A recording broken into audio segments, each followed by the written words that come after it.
Hello everyone, welcome to my channel മാസ്റ്റിക്. നമ്മുടെ new വീഡിയോയിലേക്ക് സ്വാഗതം. നമുക്ക് ഇന്ന് സീറോ പോളിനോമിയലിന്റെ വാല്യൂ ഇട്ടുകൂടെ അത് സീറോ പോളിനോമിയൽ ആണോ എന്ന് ചെക്ക് ചെയ്യുന്ന ഒരു പ്രോബ്ലം ആണ് നമുക്ക് ചെയ്യാൻ പോകുന്നത് അല്ലെ. കഴിഞ്ഞ ക്ലാസ്സിൽ നമ്മൾ വാല്യൂ ഇട്ട് കൊടുക്കുന്നതാണ് ചെയ്തത്.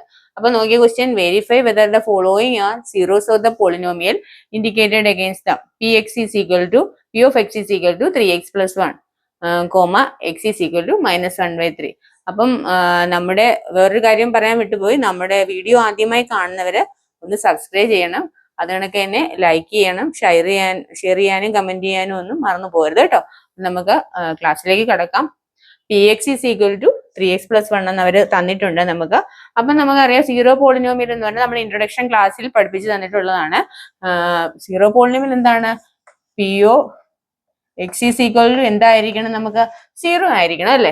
എക്സിന് ഏത് വാല്യൂ ഇട്ട് കൊടുക്കുമ്പോൾ, അതായത് പി ഓഫ് 0 ഇട്ട് കൊടുക്കുമ്പോൾ നമുക്ക് എന്തായിരിക്കണം? ഒരു 0 ആയിട്ട് വരുന്നത്. ഏത് വേരിയബിളിന് ഏത് വാല്യൂ ഇട്ട് കൊടുക്കുമ്പോഴാണ് നമുക്ക് 0 ആവുന്നത്, അതാണ് നമുക്ക് ഒരു സീറോ പോളിനോമിയൽ എന്ന് പറയുന്നത്. അപ്പൊ പി ഓഫ് എക്സ് 0 ആയി കിട്ടിയാൽ മാത്രമേ നമുക്ക് എന്താവുന്നുള്ളൂ?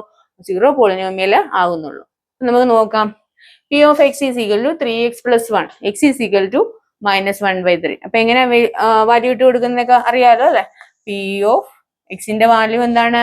-1/3 ഈസ് ഈക്വൽ ടു 3 × -1/3 + 1.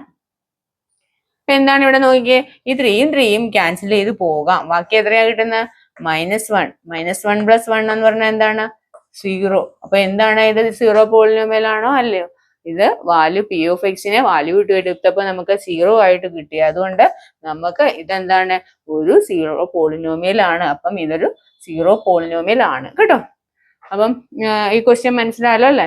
ഇത് ഇതുപോലെ ക്വസ്റ്റ്യൻസ് ഒക്കെ ഉണ്ട് നമ്മുടെ എക്സസൈസിൽ. അപ്പൊ അതുപോലുള്ള ക്വസ്റ്റ്യൻസ് ഒക്കെ നമ്മൾ ചെയ്ത് വർക്കൗട്ട് ചെയ്യണം. എന്നിട്ട് ഡൗട്ട് ഉണ്ടെങ്കിൽ കമന്റ് ബോക്സിൽ ഇട്ടാൽ മതി. അപ്പം ഈ വീഡിയോ എല്ലാവർക്കും ഇഷ്ടപ്പെട്ടെങ്കിൽ ഒന്ന് സബ്സ്ക്രൈബ് ചെയ്യണം, അതുകൊണ്ടൊക്കെ ഷെയർ ചെയ്യുകയും കമന്റ് ചെയ്യുകയും ചെയ്യണം. അപ്പം നമുക്ക് അടുത്ത വീഡിയോയുമായി അടുത്ത ക്ലാസ്സിൽ വരാം. വീഡിയോ വാച്ച് ചെയ്ത എല്ലാവർക്കും നന്ദി.